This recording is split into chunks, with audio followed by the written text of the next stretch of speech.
Monsieur Belkhaziz, vous avez fondé le mouvement des républicains marocains. Sentez-vous une volonté chez nos frères marocains de se débarrasser de la monarchie moyenâgeuse qui le maintient dans un état de soumission permanente à la famille régnante? Je suis un des membres fondateurs du mouvement des républicains marocains. C'est vrai que خوتنا المغاربه باغيين يتبرصوا من هذا النظام الملكي الفاسد. هنا كان اللي هو يعني كاين مغاربه اللي باغيين يتبرصوا منه، وكاين عامل الخوف، لان ما نساوش هذه عشرة عقود من الزمن ديال سياسه تصميمات والسجون السريه والاغتصابات يعني ما غاديش تجي انت وتحاربها في عام عامين. يعني الى نجيو نقولوا غير من 2011 ليومنا هذا راه الناس تحدات شويه حاجز الخوف، يعني ولينا كنسمعوا الشعارات في الشارع المغربي اللي في 2011 عمرهم ما تقالوا. مثلا ولينا كنسمعوا شعارات مثل حدك تم المعلم، شعارات ديال هي كلمه واحده الملكيه فاسده، تقادوا لاخوي البلاد. هذا الشيء ما كانش في 2011، وهذا كله جا من الوعي. لان ما تنسايش الاخت كاهنه ان الشعب المغربي راه 56% ديالو راه امي، والجهل يعني هناك عامل الجهل يعني اللي هو اكثر بكثير من الاميه. يعني دونك هذا هو اللي خلى الامور يعني ما تمشيش بسميتهم. يعني ما نوبيش كو هذا الشيء جاي بشويه بشويه، لان هناك غضب شعبي دابا لا في الشمال ولا في الجنوب ولا في واحد العدد من المناطق، والناس بدات كتفهم. انا يوميا كيتصلوا بيا عشرات والمئات، عرفتي راه دي فوا كنهرب من الفيسبوك لان ما كنقدش نجاوب كل الموند، لان وصلت لواحد الدرجه اللي والناس كيجيو عندي كيشجعوني كيقولوا لي سي بيان هذا الشيء مزيان اتسيتيرا اتسيتيرا. لان هادوك لي فيديو اللي في اليوتيوب راه هما اللي فيقوا هاد الناس، وهما اللي خلاوهم انهم يراجعوا ريوسهم ويعرفوا المشكل فين هو. طبعا مع حتى الاغلاط ديال النظام المغربي لان كل مره كيغلط النظام، ولا كل مره كتخرج شي فضيحه مثل سويس ليكس باناما اتسيتيرا الا وراء كتفيق لينا واحد العدد ديال الناس. دانيال جيت مثلا، الفلوس اللي عطى سميتو هيلاري كلينتون من يعاونها محمد السادس في الحمله الانتخابيه. هذا الشيء كله، هذه المحطات كلها يعني كتساهم في انا شي بعض المرات كنبدا نقول ان راه النظام المغربي هو براسو كيبدا يخلق جمهوريين. De nombreuses tentatives de changement au Maroc ont échoué depuis les années 60. Qu'est-ce qui retarde l'avènement d'une république démocratique au Maroc? يعني les tentatives du changement راه ماشي من 1960، راه من 1908 و avant 1908. يعني ملي كانوا ما يسمى باراضي السيبه وتمردوا قبائل الامازيغ على النظام العلوي، راه من تما ولي تونتاتيف دو شونجمون يعني هما كاينين ديجا. لهذا السبب علاش خلى النظام العلوي انه يلتجئ الى فرنسا ويجيب فرنسا يعني كحمايه في 1908، واضطر انه في 1912 ديكلاريو الاستعمار باش يحميوا المصالح لا ديال العلويين. هذا هو اللي خلى يعني الاستمراريه ديال النظام يبقى اليوم عندنا حنا في المغرب. اوترومون راه كان شحال هذه يعني جدودنا يعني الامازيغ راه كانوا غادي يحيدوه او 1908 وماشي كاع 1960 بيان سور. وجاو محطات اخرى فهمتيني من موراها، جاو انقلابات في السبعين، جاو دي طونطاتيف عاوتاني ديال 81 84. اشاك فوا يعني المغرب عمره ما عرف يعني واحد يعني كان دائما هناك يعني مره كيكونوا دي طونطاتيف دو يعني باش الشعب المغربي يتحرر. ولكن ما تنساش بان دائما المخزن والقمع والجهل والسياسه اللي غادي بها يعني ديال التجهيل هي اللي خلات الناس ما عرفاش يعني المشكل، وداك التخويف الرعب اللي كيبقى يخوفهم بان الا مشى النظام غادي تنوض الحرب الاهليه وغادي تنوض يعني. دونك هذا هو اللي كيخلي الناس يعني كيقول لك اللهم يبقى هذا النظام ولا نولي ندخلوا في شي حرب اهليه بحال سوريا او بحال يعني وهذا الشيء، هذه المسائل كيلعب عليها النظام بزاف حتى في يعني وسائل الاعلام ديالو. راه دائما يعني كيبين لهم باننا مشى النظام راه غادي نوليو بحال سوريا وغادي نوليو شي كيقتل في شي وغادي يولي وهذا حتى عبر المساجد، يعني الجوامع وداك الشيء الفقهاء سميتو حتى هما راه خدامين في هذا لو تروك هذا. مي نونبيش مالغري تو سا الشعب بدا كيوعى وبدا كيعرف يعني المشكل انه راه ما عمرو ما غادي يعيش بشي ديمقراطيه الا ما حيدش عليه هذا النظام. دابا السؤال اللي كيتطرح هنا وهو ما هو ثمن الحريه؟ يعني والسؤال اللي يمكن لنا نطرحه وهو واش المغاربه مستعدين انهم يضحيوا من اجل هذه الحريه؟ بوغ لو مومون يعني راه ايزيساي دو فيغ، فهمتيني؟ ما نقدرش نقول لك ان راه ما كيديروا حتى شي حاجه، لان كاين واحد الفئه اللي خدامه على ارض الواقع وفيها ناس اللي على برا المغرب وفي الناس اللي داخل المغرب. مي نوبيش خاص هذا لو موفمون مازال يزيد يكبر، مازال يزيد يتوسع باش تولي عنده واحد الشعبيه اكثر ويضموا معاه ناس اكثر واكثر. وواحد النهار بيان سور حتى ولا بد هذا الشعب غادي ينوض لان ما غاديش يمكن لينا نستمروا مع هذا النظام هذا.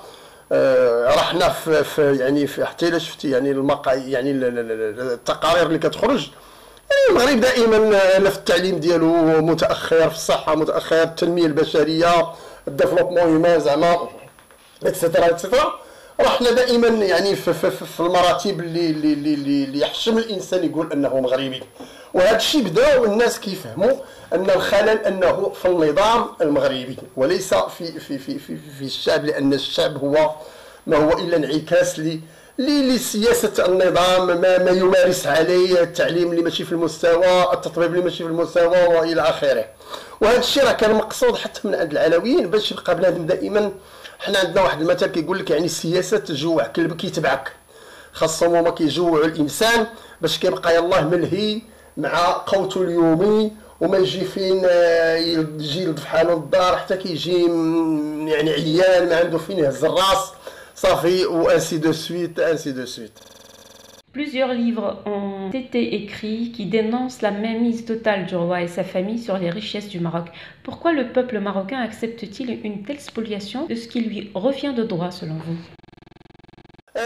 لو بروبليم اختي كاينه ان هنا في المغرب راه عندنا 56% ديال الشعب امي، ما كيعرفش يقرا، ما كيعرفش يكتب حتى الاسم ديالو.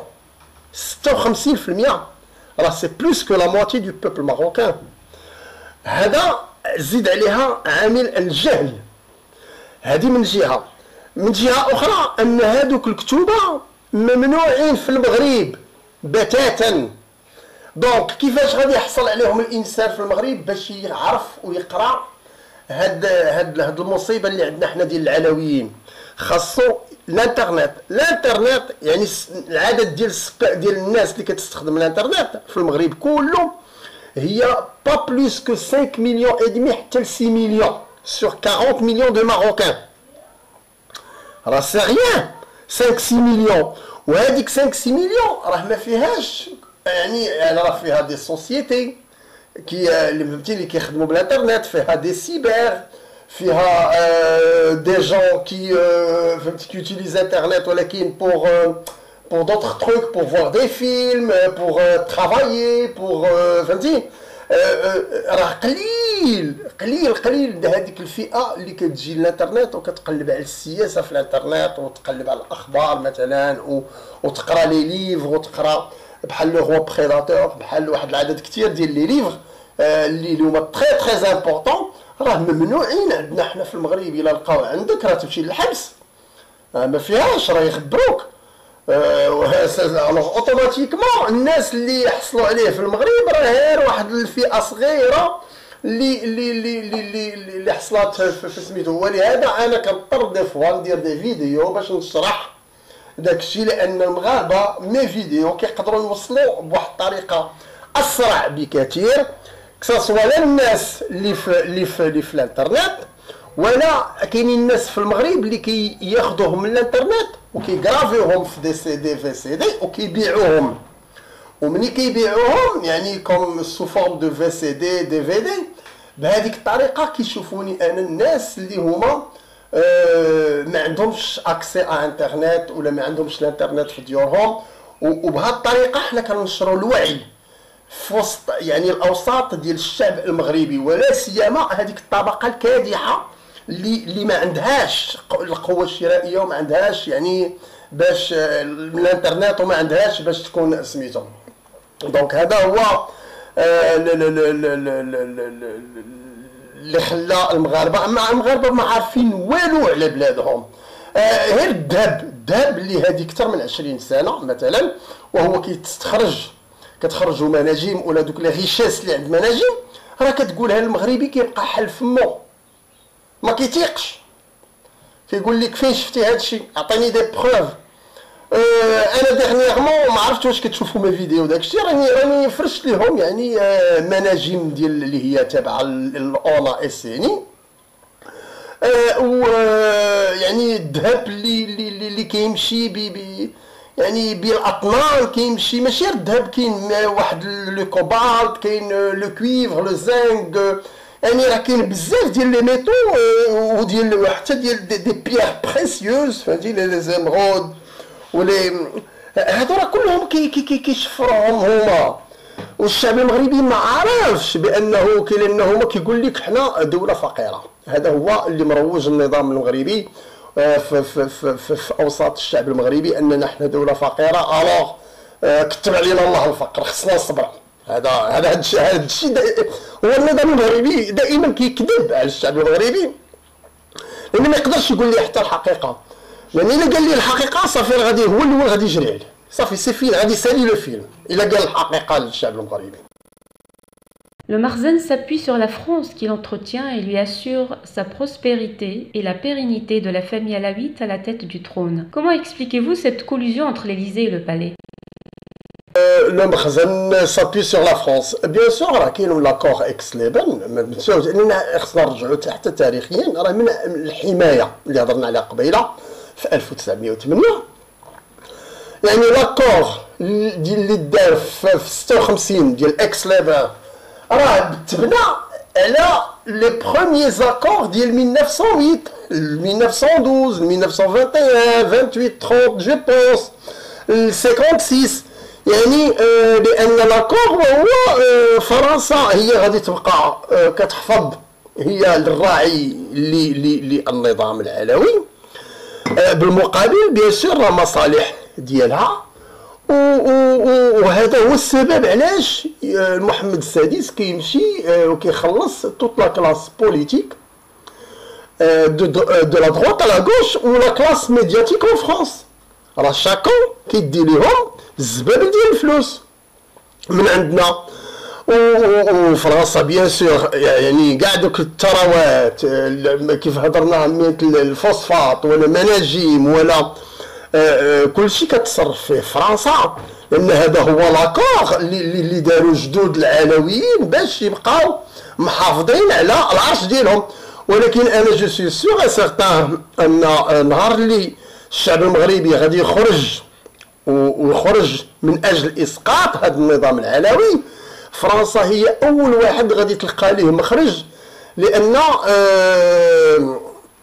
بكل بساطه فرنسا ما غاديش يتسامح في ماشي حبا فينا، ولكن في مصالح فرنسا ما غاديش غادا تقدر تضحي بالملكيه وما تضحيش بمصالحها. مثلا داك السيناريو اللي شفنا ديال سوريا عمره ما غادي يكون في المغرب، لان فرنسا ما غاديش تسمح للنظام الملكي، غادي يكون شي شويه ديال العصا بيان سور، مي ما غنوصلوش حنا لداك الشيء اللي شفنا في سوريا ايتترا.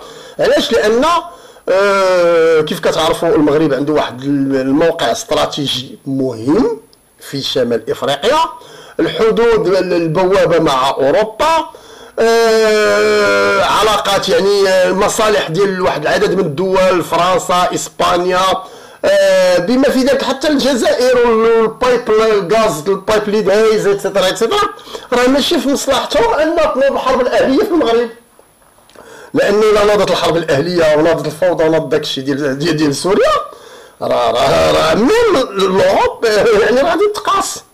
ما تنساوش بان فرنسا راه فيها عدد كبير من المهاجرين المسلمين اللي كيعيشوا تما واللي هما دي مغربان، يعني توانسه جزائريه مغاربه اتسيتيرا. يعني الا مشات ناض الدق في المغرب راه فرنسا غينوض فيها الدق حتى هي، راه ساسخي كاتاستروف يعني. دونك فرنسا راه غير تشوف حداد تشوف بان الشعب المغربي خرج وما غاديش يرجع ثقي بيا بان هي الاولى غادي تلقى ليه واحد المخرج. و ils sont déjà en train de préparer une monarchie comme plan B، يعني لا مونارشي parlementaire مع مولاهم هشام اتسيتيرا اتسيتيرا.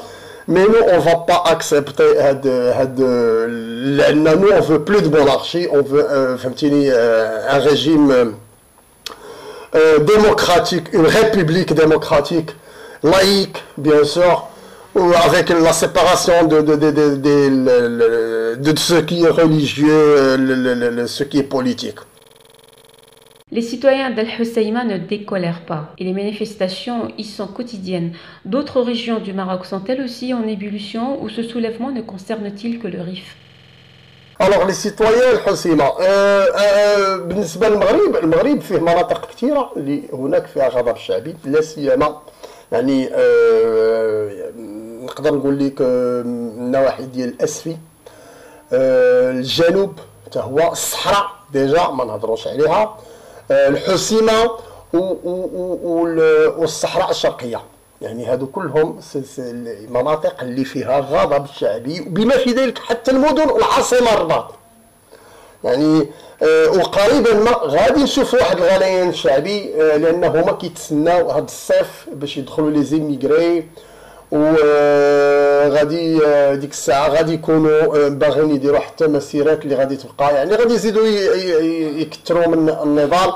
ومادام ان حتى النظام لا يستجيب للمطالب الشعبيه لان هي مطالب خبزيه، مثلا في الريف كيطالبوا مطالب اللي هي عادله. شنو باغيين هاد الناس؟ باغيين اليونيفرسيتي، باغيين سبيطار، باغيين يعني تحقيق في داك اللي قتل محسن فكري، باغيين الامازيغيه، يعني واحد ما عند الامازيغيه ان تعطاها مكانتها ك يعني ثقافه، فهمتيني، ولغه. يعني هادشي سي ميم انا جو كومبخون با واش هاد المخزن الي اوسي ستوبيد، يعني باش ما يلبيش لهم هاد المطالب اللي هي والو، العكس المطالب ديالنا حنا اللي هي مطالب سياسيه اللي كنطالبوا فيها محاسبه الملك ومحاسبه يعني سميتو. يعني دونك حتى هاد المطالب البسيطه هو راه عمرهم غادي يستجب ليها، وغادي يصعدوا اوتوماتيكمون، لا هما ولا في المناطق الداخل ولا يعني. انا كنشوف بان هذه الملكيه هي راه وصلت لافان ديالها، هي مساله ديال الوقت سيتو، وان النظام راه سقط راسو بيديه مادام انه لم يعني يلبي حتى ابسط متطلبات الحياه الانسان. نتوما كتشوفوا الملك ديال المغرب شنو ولا مكملها، مادام ان هناك ما كاينش انجازات ما كاين والو، عطيها للسفر، كيهرب في الثروات ديال المغاربه، كيمشي انفيستي في لي بيي افريكان، فلوسنا فلوس الشعب المغربي، وكيكذب عليهم بالسلفيات نهار كامل ويتصور مع عباد الله، وفهمتيني باش يبينوا ها هو زعما راه محبوب، ها هو بوبولار، ملك الفقراء، ودي هذا راه كله الكذوب، غير باش كيتفل يضحكوا على الناس بانه يعني ديك الطبقه المستحمره كيف باش كيضحكوا عليها من الناس. راه ما بقاش ولات فاهمه بانه هو الشفار، هو اللي كيشفر لنا، لا هو ولا المافيا اللي داير، لان حنا ما عندناش دوله المؤسسات. لان لما المؤسسات كتحول وكتولي في خدمه يعني الديكتاتوريه، يعني اوتوماتيكمون كتدخل يعني فيما يسمى بدوله المافيا، ولو باغان ديالها هو محمد السادس. Pourquoi le Rif spécialement? Qu'est-ce qui fait s'insurger les habitants de cette région plus que d'autres? اوكي، السؤال ديال بوركوا لو ريف سبيسيالمون، ما تنسيش بان الريف، منطقه الريف يعني حتى تاريخيا يعني راه كانت تما في واحد التاريخ ما يسمى بعبد الكريم الخطابي وجمهوريه الريف، ناس اللي ما بغاوش الاستعمار ويعني النظام المغربي ولا فرنسا ولا اسبانيا كانت دارت فيهم اباده جماعيه يعني بالغازات السامه. فيعني هناك يعني احداث تاريخيه اللي حتى من مور ما شدينا داك الاستقلال الشكلي في 56 يعني راه عمر النظام المغربي ما دار لهم حتى شي حاجه، يعني وكانهم مهمشين، وكانهم كيدفعهم بالعاني يخلصوا ثمن. يعني علاش ils se sont révoltés contre la France contre l'Espagne في واحد التاريخ. دونك هاد العوامل التاريخيه هي اللي خلات ما كاينش الحسن الثاني كان كيسميهم بالاوباش، يعني لي زاباش الاوباش، وهما اشاك فوا كيخرجوا يطالبوا بحقوقهم يعني كي كتشوفي دابا الا والنظام المغربي ما كيستجبش لهم. وعوامل تاريخيه كيف قلت لك هي اللي خلات ان يكون هذا الحقد يعني ما بين النظام المغربي والشمال، منطقه الشمال، لان منطقه الشمال بيان سور كانت هي اخر منطقه اللي استعمرت في المغرب. علاش؟ لان لا لوت والمقاومه لا ريزيستونس اللي داروا كونتر لا فرانس ولا كونتر يعني لاسبان. وراكم كتعرفوا تاريخ يعني الريف راه ماشي ما خافي على حتى شي واحد، يعني ما يسمى بحرب العصابات اللي مولاها اللي اخترعها اصلا هو عبد الكريم الخطابي. وهذا هو اللي خلى يعني حتى كيف قلت لك عمرهم ما بغاو يبنيو لهم، يعني حتى ملي شدينا الاستقلال راه ما كيبغيو يبنيو لهم لا مدارس لا كيبنيو لهم حتى شي حاجه في المنطقه، مخلينهم كمصه لا هما لا الصحراء الشرقيه. علاش؟ لان يعني هكذا باش كينتقموا منهم العلويين بهذا لا فاصون. دونك الناس اللي هما تما وداك البنايات اللي هي تما راه الناس اللي خرجوا لبرا وخدموا وهما اللي هازين عائلاتهم. اما النظام المغربي ما كيخسرش عليهم الفلوس بتاتا، بالعكس هو الى صاب ما يسرق لهم راه غادي يسرقوا ويديه لهم. Une réunion de la diaspora du RIF en Europe est prévue le 21 mai à Madrid pour la déclaration de la création de la République du RIF et la mise en place d'un gouvernement provisoire. Existe-t-il un risque de partition du Maroc selon vous? Une réunion le 21 mai انا جو بونس كانت كتهضري على ما يسمى بحركه 18 سبتمبر اللي هي حركه انفصاليه تطالب بانفصال الريف بتاتا. ولكن هذه الحركه ما عندهاش يعني الناس اللي متبعينها بزاف. رياف ابريوسوم راه ما باغيش الانفصال، راه هذه الحركه هذه راه فيها واحد التيار اللي هو قليل وضعيف كيبغي حتى هو يلقى راسو مع هذا الحراك ويغتنم الفرصه انه فين يجلب ليه ناس ويجلب ليه. ما نوباش الناس ما متعاطفاش معاه بزاف، لان المغاربه ديال الريف هما ما باغينش الانفصال. يعني 90% 95% ديال الريافه او بلوس كو 95% 15% هما ضد الانفصال. يعني هما باغين، وحتى المطالب ديالهم هما مطالب اللي هي خبزيه ما فيهاش كاع مطالب سياسيه. يعني الى نجيو نشوفوا اليوم الحراك في الريف راه هو يعني مطالب، يعني باغيين سبيطار، باغيين سميتو نحسنوا الوضعيه ديالهم فهمتي. ولكن نوبيش ان هاد المطالب الخبزيه مادام ان ما كيستجبش ليها النظام الا وراه غادي تولي من بعد مطالب اخرى ومطالب سياسيه، لانهم غادي يصعدوا. وكثيرا ما دابا راه المنطقه كلها معسكره في الريف، لان حط لهم النظام تما العسكر وحط لهم السيمي والبوليس وقوات القمع على الانواع والاشكال، لان تحسبا للدخول يعني في مواجهه معهم. لان فايت طراو يعني دي زيبيزود صغار ديال المواجهات اللي كانت خفيفه، وكيعرفهم الا مشى حتى ناضوا ليه يعني راه غادي ينوضوا نوضه خايبه المغرب. ولكن هما اغلبيتهم 95% ما باغينش الانفصال، بالعكس هما باغيين يعني يبقاو في المغاربه وراهم مغاربه وكيطالبوا بحقوق ديالهم.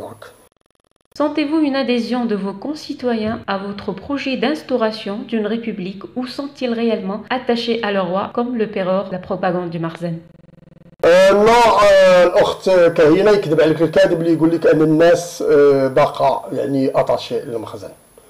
بالعكس احنا يوميا كيجيونا بالعشرات بالمئات، يعني الناس كيحيوني باغيين كل واحد كيفاش كيبغيو انهم يعني يلتحقوا بنا، فهمتيني، وكيلتحقوا بنا ماشي هير سميتو المخزن. بيان سور دائما هو كيبين يعني لان عنده المخابرات ديالو كيحاول يلعب على ديك الحرب النفسيه ان راه دائما ملك الفقراء وراه شعبي وراه فهمتيني كيتصور مع الناس، مي سني كو دو لا بروباغوند. اما على ارض الواقع الناس المشكل اللي باقي عندها اليوم وهو حاجز الخوف، يعني وتا هذا غادي يتحداوه في واحد الوقت، يعني ملي غادي يحسوا بريوسهم بان الجمهوريين بداو كيكثروا وبداو كيكبروا وبداو كيتقواو، يعني لا في داخل المغرب ولا خارج المغرب، الا و سافا لور دوني اون سيكوريتي. لان ما ننساوش بان كان واحد الاستطلاع ديال الراي اللي كانت دارته واحد الجريده يعني في واحد لو سيت، راه لو ريزولطا اللي كان عطاه 47% دي ماروكان فول اون ريبوبليك كونتر يعني 17% ولا 15% اللي باغيين الخلافه، كونتر 8% اللي باغيين الملكيه تبقى كيف هي، كونتر تقريبا شي 28% اللي باغيين اون مونارشي بارلمونتير. دونك لي ريبوبليكان في هذاك لو سيت راه يعني تعطى، وهذاك لو سيت حنا كاع ما انتخبنا فيه، يعني كاع ما انا سقط لي الاخبار، حتى هو داز الاخبار بشحال هذا ما يجيبوهش ليا شي دراري قالوا لي ها انت راه شوف راه دار واحد الاستطلاع الراي. يعني هنا كتبين لك بان الفكره ديال الجمهوريه حنا اجتهدنا من 2011 ليومنا هذا باش ندخلوها للعقل ديال المغاربه، يعني اترافيغ لي فيديو اللي كنديرو، اترافيغ لي سي دي لي في سي دي اللي كيتباعوا، كاين كاع دي فوا كنا حنا نتصاوبنا دي فيلم وصيفطناهم للمغرب فرقناهم منشورات. عندنا في مدن المغربيه واحد العدد من الناس اللي كتخدم على ارض الواقع وكتنشر في الفكر الجمهوري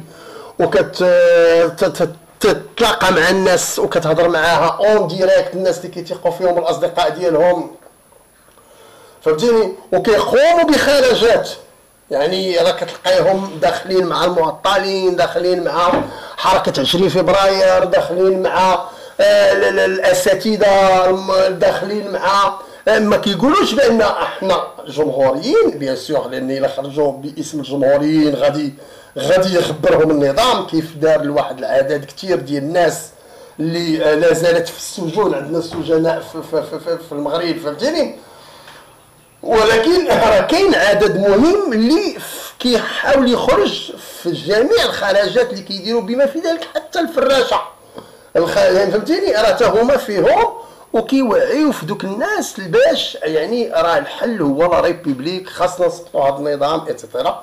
دونك سني كون كيسيون دو طون. Monsieur Belkacziz, je vous remercie infiniment pour votre disponibilité. نتمنى نكون جاوبتك الاخت كهيله على الاسئله ديالك، وشكرا.